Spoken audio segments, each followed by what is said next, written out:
नमस्कार प्यारे बच्चों, आप सभी कैसे हैं। आज हम नई गुलमोहर हिंदी पाठ्य पुस्तक कक्षा 8वीं की एक नाटक को लेकर उपस्थित हैं। इस नाटक का नाम है बच्चों सोशल मीडिया। वैसे तो आप सभी सोशल मीडिया के बारे में जानते हैं, परंतु आज इस नाटक के माध्यम से हमें कुछ और बातें जानने को मिलेगी।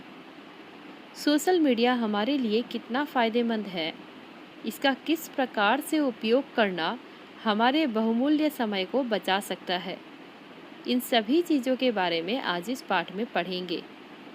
बच्चों, आप मेरे चैनल को सब्सक्राइब अवश्य कर लें, जिससे आप कोई भी इम्पोर्टेंट वीडियो मिस न करो।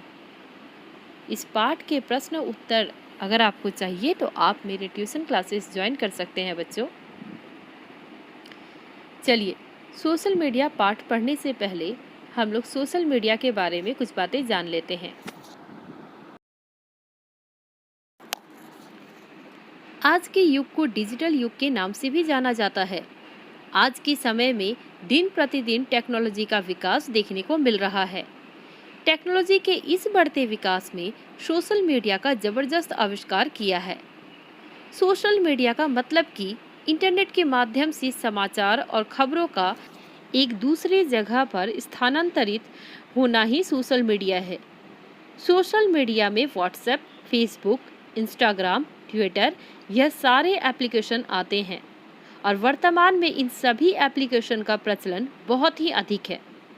आजकल के युग सोशल मीडिया पर आधे से ज़्यादा दिन उपस्थित रहते हैं, जिसका कारण वह अन्य कार्यों को इतना समय नहीं दे पाते, जिसके कारण उनका अध्ययन तथा अन्य सकारात्मक गतिविधियों में मन कम लगता है।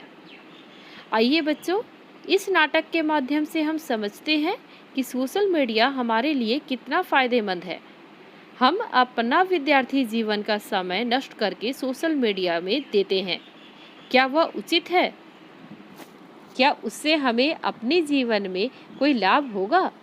आइए इस नाटक के माध्यम से समझते हैं।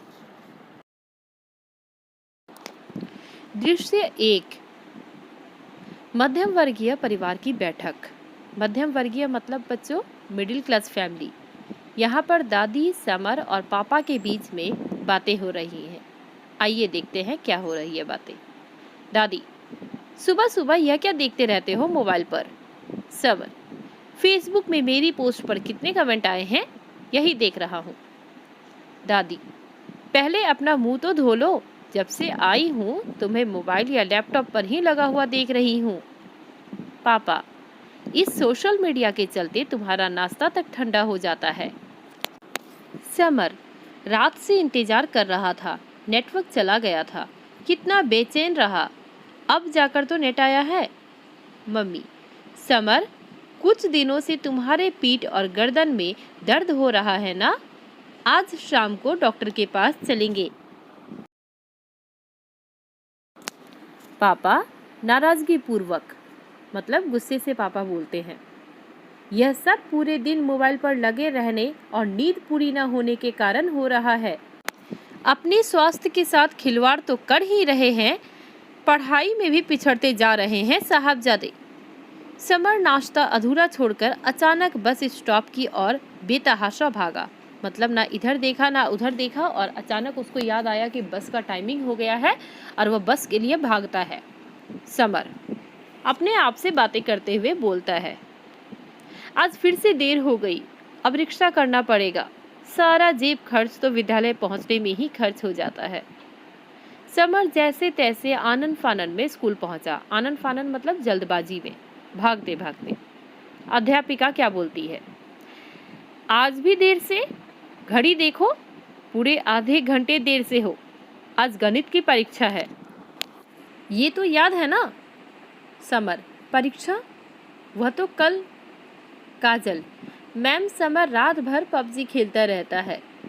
अध्यापिका: पबजी खेलने के कारण तुम्हें परीक्षा का भी ध्यान नहीं रहा, और आज तुम्हारे सारे दोस्त कहाँ हैं?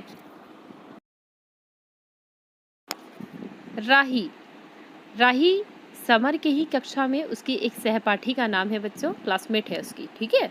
वो बोलती है, मैम कल ये सब मिलकर राजा जी के टीले पर घूमने गए थे। वहाँ सबसे ज़्यादा लाइक मिलने के लालच में फिसलन वाली पट्टी पर चढ़कर सेल्फी लेने लगे कि तभी संतुलन बिगड़ने से सब गिर पड़े।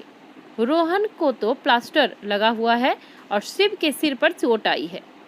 अध्यापिका, परंतु दुर्घटना क्षेत्र होने के कारण ही तो उस पट्टी पर जाने का रास्ता पुलिस ने बंद कर रखा था।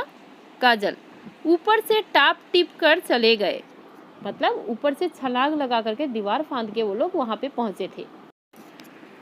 अध्यापिका, तुम लोगों के लिए इंस्टाग्राम और फेसबुक इतना महत्वपूर्ण हो गया कि तुमने अपनी जान की भी परवाह नहीं की। विनाश काले विपरीत बुद्धि, मतलब जब आपका जो समय है वो खराब चलता है तो आपकी बुद्धि पर पत्थर पड़ जाते हैं। ठीक है, विनाश काले विपरीत बुद्धि एक कहावत है बच्चों। दृश्य 2, सीन 2। शाम को पूरा परिवार एक साथ चाय नाश्ता करता हुआ। यहाँ शाम का दृश्य बताया गया है बच्चों, जहाँ पर सभी बैठे हैं और चाय नाश्ता कर रहे हैं। पापा कहते हैं, माँ अब की बार आप समर और यशस्वी को भी अपने साथ ले जाइए, वैसे भी इनकी छुट्टियाँ चल रही है। यशस्वी समर की बहन है। दादी, यह तो बहुत अच्छा रहेगा, तुम्हारे बाबूजी भी खुश हो जाएंगे। यशस्वी, नहीं पापा, हम उस छोटे से कस्बे में नहीं जाएंगे, नेट भी नहीं आता वहाँ, नेट के बिना तो जीने की सोच भी नहीं सकते। मम्मी, क्यों नहीं सोच सकते? इतने बच्चे हैं वहाँ खेलने के लिए, खालिश दूध पीना, पोखर में नहाना, गेहूं के पौधे। खालिश मतलब शुद्ध दूध, ठीक है। गांव में आपको पता है जो भी खाना पीना मिलता है वो शुद्ध होता है, ठीक है। यशस्वी, गेहूं के पौधे होते हैं? पापा, अब इस पीढ़ी को यह भी बताना पड़ेगा कि गेहूं, चने और मक्के के पौधे कैसे होते हैं। मम्मी, इन्हें यह तो अच्छे से पता है कि ट्विटर पर किसकी पोस्ट ट्रोल हो रही है, परंतु यह नहीं पता कि गेहूं के पौधे होते हैं। समर मोबाइल देखते हुए, यह देखो पापा, कोई दुबई गया है तो कोई सिंगापुर, तो कोई, आप तो हमें कहीं बाहर लेकर ही नहीं जाते, ले देकर वही कस्बा या फिर रिश्तेदारों के पास। मम्मी, हाँ तो इसमें गलत क्या है? अपनों का साथ ही खुशी देता है, ये दूसरों से कैसी होड़ लगा रखी है। होड़ मतलब दूसरे से क्या तुलना कर रहे हो? आने जाने से ही तो मेलजोल बढ़ता है। समर, जरूरत ही क्या है मेलजोल बढ़ाने की? दोस्तों की कमी है क्या? फेसबुक पर मेरे लगभग 300 दोस्त हैं। पापा, जिन्हें कभी तुमने देखा तक नहीं। दोस्त वह होता है जो तुम्हारी एक आवाज़ पर दौड़ा चला आए, जो तुम्हें कभी निराश न होने दे, जो तुम्हारा चेहरा देखकर तुम्हारे मन की बात जान ले।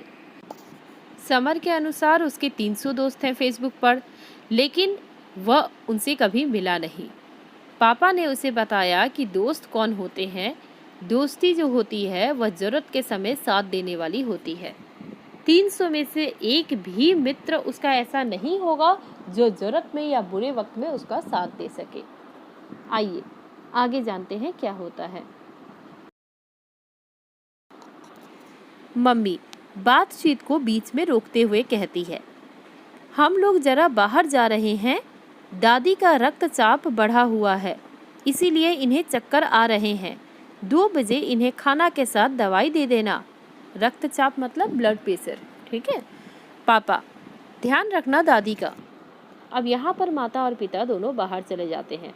देखते हैं बच्चों ने क्या दादी का ध्यान रखा, और अगर नहीं रखा तो ऐसी कौन सी दुर्घटना घटित होती है आगे।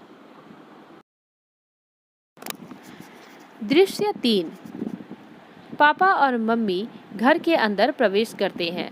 अब ये लोग जो मम्मी और पापा थे वे घर में वापस आते हैं। पापा, अरे यह दरवाज़ा खुला हुआ क्यों है? जाते समय बच्चों से बंद करने के लिए कहा तो था। मम्मी लगभग चीखती हुई, जल्दी आइए, देखिए यहाँ माँ बाथरूम में गिरी पड़ी है। पापा घबराकर, माँ माँ, लगता है माँ बेहोश हो गई हैं, जल्दी से एम्बुलेंस बुलाओ। मम्मी, समर समर, यशस्वी यशस्वी। अब यहाँ पर चौथा दृश्य आता है, जहाँ पर डॉक्टर कहते हैं, समय से दवाई न मिलने के कारण इनको चक्कर आ गया और संतुलन बिगड़ने के कारण गिर पड़ी, जिससे उनके कमर की हड्डी भी टूट गई है। समर बदहवास सा रोता हुआ, दादी की इस हालत के जिम्मेदार हम हैं मम्मी। यहाँ पर उसे अपनी गलती का एहसास होता है बच्चों। समर को पता चलता है उससे कितनी बड़ी गलती हो गई।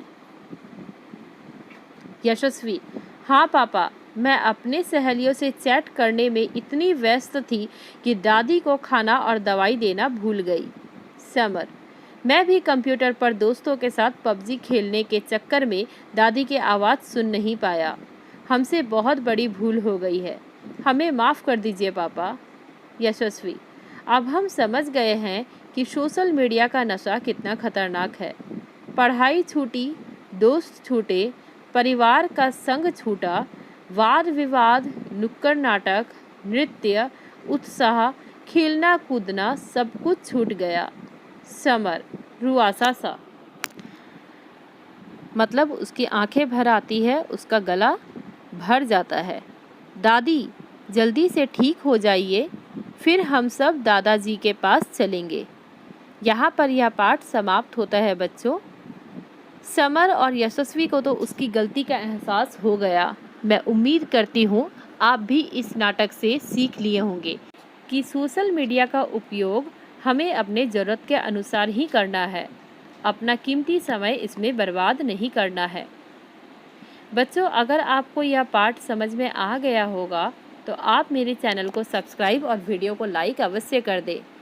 इसे अपने बाकी दोस्तों के साथ शेयर ज़रूर करें।